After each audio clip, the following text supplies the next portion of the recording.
Welcome back. I've got Sonny Sultani on the line. Sonny, how are you today? I'm doing good. I'm doing good. Great to have you here. Today, we want to talk about launching a business during a pandemic. At the time of this show, we're right in the middle of the COVID-19 situation, and it's impacting people across the globe. So, I want to get a little bit about some information about you, your background, and talking about why is it actually a good idea to start looking at launching a business during a pandemic. Well, Michael, I think it's a good time to start a business. Actually, pandemics. The last business I started was in 2000, at the end of 2006. So we got stuck in the 2008 2009 recession the last time, and starting a business during recession, it makes your stomach go into knots. It's definitely harder than when things are great, but there are things that are working here that one we go through a few of them, but I think that this is probably the best time, if you ever thought about opening a business, to do so. Well, there's so many opportunities because everyone realizes, especially during any type of a recession or what we're going through right now, that the safety net, quote unquote, of your workplace, may not be there for you. And this is an opportunity for many people to take stock in what they want to do when they grow up. Although I don't recommend anybody grow up. Grow old, okay, if we have to, fine, but don't grow up. But I think launching a business, especially in times like this where there are so many needs, look and see where the needs are, and somebody will come up with an idea that will create something that we will use in our daily lives. We think about, like I said, your business that you launched it in '06. We think of so many other businesses that launched during the economic recession of '07, '08, '09, and even bled into 2010 that are commonplace. We use them every day. The ride sharing services, for example, they launched back then, and so many people, including myself, when we used to be able to fly on planes, I would use those ride sharing services instead of renting a car, because in the line of work that I do, I typically go into an area and I do speaking and then I leave. So renting a car is just going to setting in a hotel parking lot, and I'm not really going to go anywhere.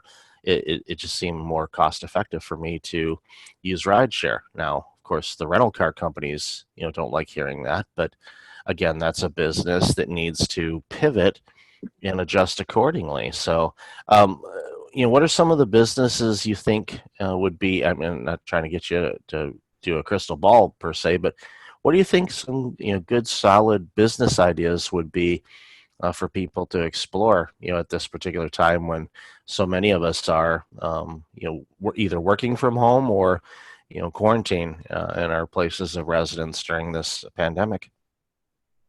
I There's no like one type of business that's a good fit. Obviously, it's good to think about innovation, and it's great to think about technology that gets used during this time, and making our lives a little bit better, helping our quality of life while we stay at home, etc. But not all businesses have to really pivot for this time. Some businesses are going to get started that are going to be um, focus on your strengths, focus on what you really can uh, deliver, and I think just make sure it's something that you feel is going to be around for a little bit of time. And it doesn't have to be innovative, it doesn't have to be even new. It just has to be something that you're passionate around, and people will see that.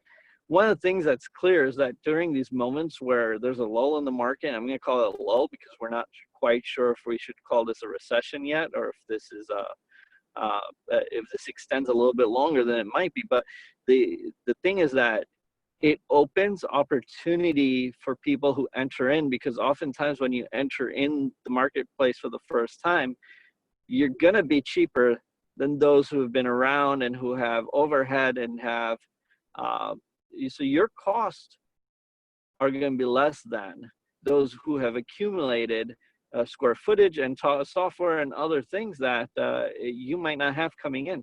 And this might be prime opportunity for a business who's trying to cut costs to kind of look your way. And some of these are going to be really great businesses that are going to be looking for new vendors because they just are trying to rework their books. They don't want to lose their labor. So the best way to do that is do some cost cutting measures. And you might be approached with by companies that you normally would never have had the opportunity to get approached by. And it's a great example on organizations that can take this time, which it's quiet mostly. I know some businesses are working, and I'm seeing and the statistics are showing that a lot of people that are working remotely are working 40% more than they were prior to the outbreak happening.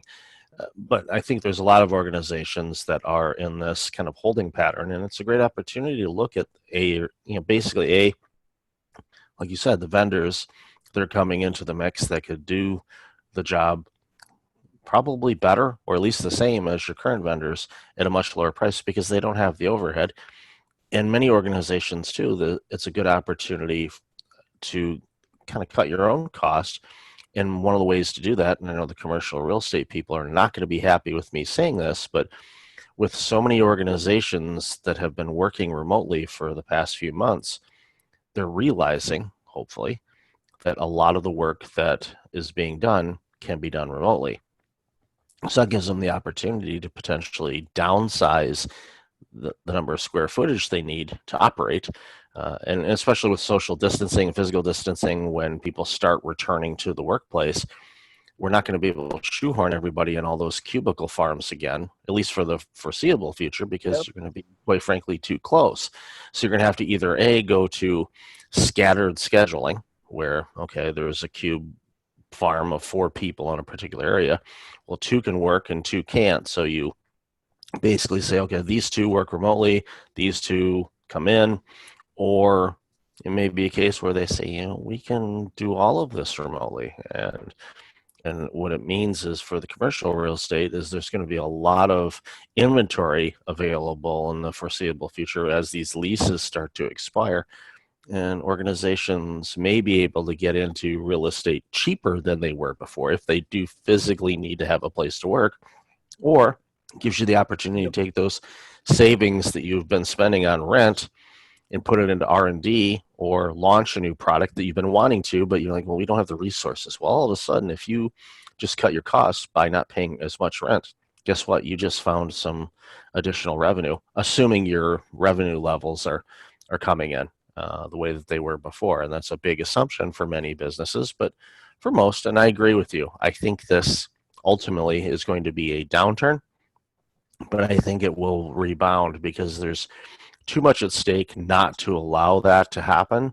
And I think people, once we're able to go out and play again, not as just individuals, but as organizations, we're going to say, okay, we want to start moving things along because the economy prior to this, for most industries, was doing quite well. And it's amazing how quickly things can turn when you toss in a little pandemic into the mix. Yeah, I mean, commercial real estate's an interesting topic for sure. And, but we have to remember a couple of things. One is that we're not really working from home right now. We're at home working because of a crisis. It's very different than doing this long term. It's the same as like going to vacation and saying, I'm going to live here now. You are in vacation mode. Now you're going to live here. It's a very different mode of operation. Right now, there's a lot of businesses who are working from home, getting high productivity from workers. And I think the reason that they're getting those high productivities is because we're in a crisis. We're also scared of losing our jobs. We're trying to make sure our employers see that we're working. We need some time for this to go through for us to, before we throw commercial real estate under the bus and say that they're not viable anymore. Because of work from home technology, we need to make sure that workers feel like this could be a long-term solution, not just for the worker, but for the employer for both of them, because the employer might think, oh, this is great, I save money. The worker might go, well, this is depressing, this is not for me. And you don't want that turnover either. So you have to have a nice balancing act. The other thing is, this will also, I think, for those who do like to work from home, I love to work from home. I'm actually, this is working out really well for me being at home, because it's just commute time. I value time more than anything else in the world. Money is one currency, but time is a currency that's the most lucrative to me. And so me saving an hour a day is pretty huge, and getting that back for my family or for whatever I want to do is pretty has been great. But one of the things I was really thinking about is commercial real estate will pivot, and in some cases it'll pivot into the individual homes. Some of these owners who are going to be working from home, and some workers that are working from home, may want to convert the garage into a workplace. You're going to have those opportunities come up. Construction teams are going to do small jobs to build offices. Remember, there's a tax deduction for office space in the home. So yes, maybe that will change residential real estate market, and commercial real estate might have a play here in the residential market that they never thought that they did before. So it'll be interesting to see what happens. I know a couple of commercial real estate can be converted into residential pretty easily, just based on the way they look and feel. So I wouldn't be surprised if some of that happens too.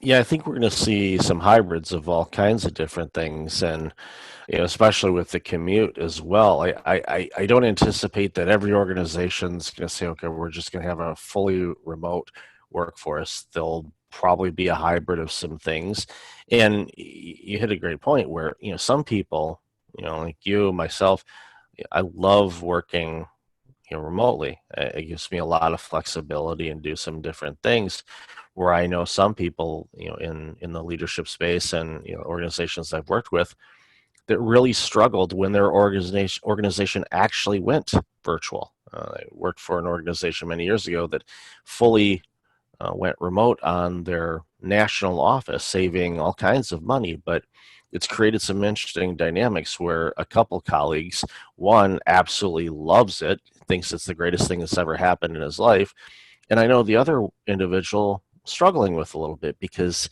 they miss the social interaction with people. And yes, you can do interaction over a Zoom call, but nothing beats face to face and having a conversation and everything else that goes with it. So I do see some opportunities, but if organizations want to consider doing it, they should definitely look at a very long run of let's map this out, let's do pros and cons, and not necessarily just implement Yes. it immediately. This, and your point is well noted, where we are working remotely because of a crisis.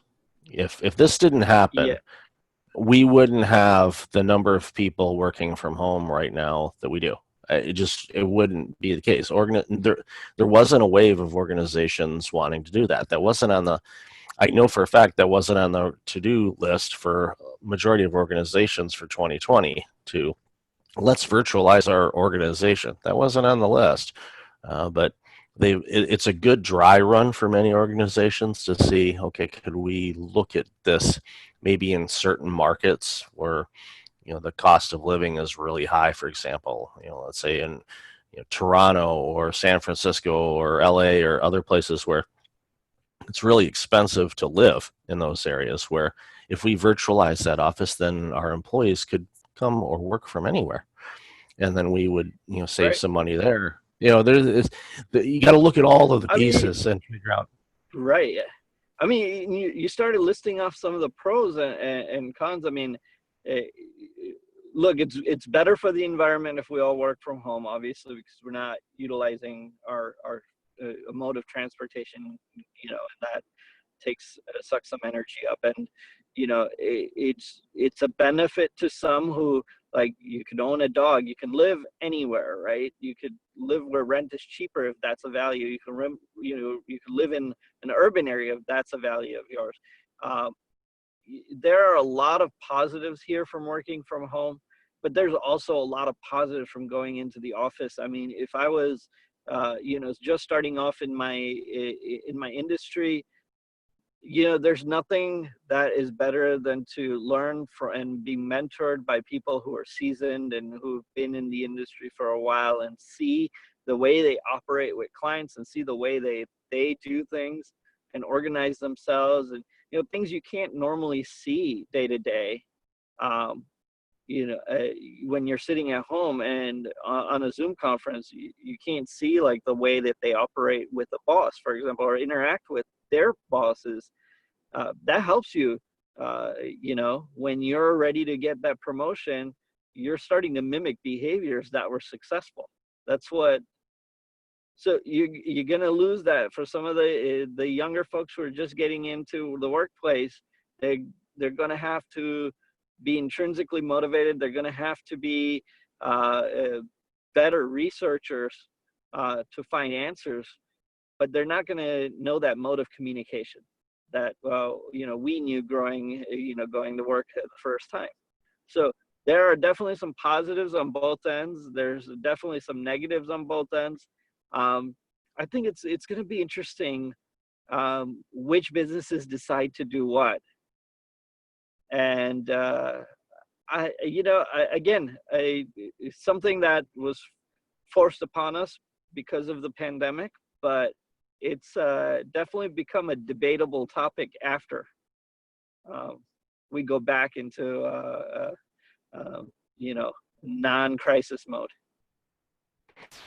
Yeah, I agree. And I think, again, it's an opportunity for us to not rush into things and making a decision about how we want to run our businesses, or do we want to work a little bit more remote or less, or and communicate with your teams, figure out what they want, what makes sense to them. Because if your organization's like, yeah, we're fully on board with virtualizing our office and we don't want this space, then, and the productivity of what you need to do to serve your customer, whoever they are and whatever you make, then okay, that makes sense. But looking at those pros and cons and really taking a look at it, I think makes a lot of sense, because otherwise you can make the wrong decision and really create additional havoc. And there's enough chaos and havoc in the world. We don't need to add any more to it just because Right. we Yeah. made the wrong decision on what we want to do with our office. In many cases, even if an organization said, yeah, we want to virtualize, most people are in longer term leases. So in order to break a lease, that's going to be a little pricey. And I'm pretty certain that the commercial real estate and the landlord aren't going to be necessarily open to allowing you to end the lease early. So this discussion of virtualizing for many organizations could be several years out before they do it. But again, it boils down to figuring out, okay, what makes the most sense? How can we best serve our client needs now and in the future? Would there be any impact? But what you said is spot on. The nuances of mimicking successful people is not as easy when you're watching or talking with them on a screen than it is to physically be there, know them, talk with them, walk and get coffee at the local coffee shop. Just the nuances of that. Those are things that I cherish, and I enjoy doing it. Even though I say, I work remotely a lot, I cherish those interactions with people, not just people that I work with, but just people in general. And getting out and seeing different people and experiencing different things, it makes life more full. And Yeah. it's And I don't. I'm going to be optimistic for commercial real estate. I'm going to be optimistic for the co-working spaces of the world. I mean, people want to work with people they know and they trust. It's hard to know someone and trust someone behind a screen. It's always nicer to get to know people when they see them face to face. And some of your best clients are the ones that you kind of get to see and interact with. And going back to almost full circle with starting a business during the pandemic, I think one of the challenges will be for those who do start is is just that, is the fact that they don't get to go out to just lunch with a potential client. They've got to do this virtually.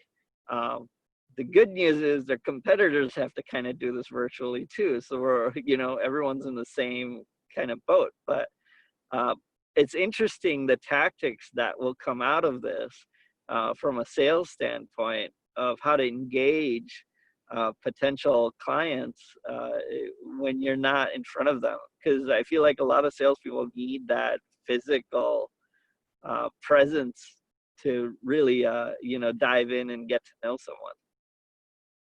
It's definitely an interesting dynamic, not only from a sales aspect of things, but even in the space that I play in with public speaking. Normally you would be on a stage, you've got an audience, you're interacting with them, you're getting the energy from the audience, and you're making eye contact, and you're gauging how they are receiving what you're talking about. And if you can adjust and adapt, your talk based on the dynamics of the room and what their interests they're in, and you can say, okay, well, I'm going to take that section out because I don't think it'll work with this group.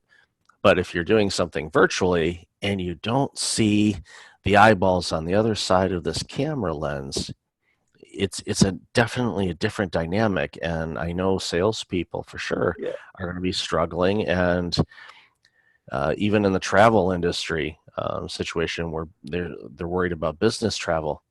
Yeah, there may be more of these types of calls for business interactions, but when it comes to signing that deal, there's going to be face to face. It's not going to be, well, here, let me email you this and email it back. Not for large scale deals and mergers and acquisitions. They're not going to do it virtually. They're going to want face to face, out to dinner, talk with people, get to know who their new dance partners are, because that's the know, like, and trust factor kicks in. And as close as we can be on a video call where we can see the dynamics of our facial features and whatnot, it's still not the same. It doesn't replicate fully absolutely. the interaction of talking with somebody and sitting down and having an adult beverage, or you're sharing a dinner, or talking about what we think is going to happen in 2024, and whatever the case may be. Those dynamics are different when it's on Yes. this virtual type of thing. So it definitely makes And you know what some I, great point. Go ahead. Michael, what I remember is I remember in 2008 attending my first virtual trade show. I don't know if you've ever been to a virtual trade show before. They're kind of interesting. Back then, the graphics weren't that great, but the technology was there to do it. And I thought, oh wow, this is it. We're never going to go back to doing a physical trade show again. This is just going to get better.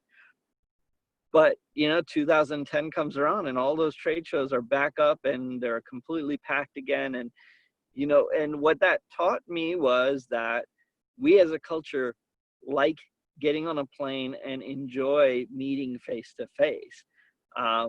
While I see this pandemic is really challenging how we interact right now, and some of what we do will change, but I think that piece of our culture, even through the last recession, while we had the technology to really alter that, we went right back to what we knew because that just felt better for us. So it's interesting to me. So when people say commercial real estate and they give me the doomsday scenario for all of that, I kind of look at it as, yeah, there might be some pivoting happening, but I don't think commercial real estate's going to get lost. We're still going to need that space. And you know what? If they've got a lot of room, well, and we need the technology to do more Zoom calls, well, that means more servers need to get up, and that requires space as well. So Yep. it'll be yeah, I'm with you 100%. It'll be very interesting in that.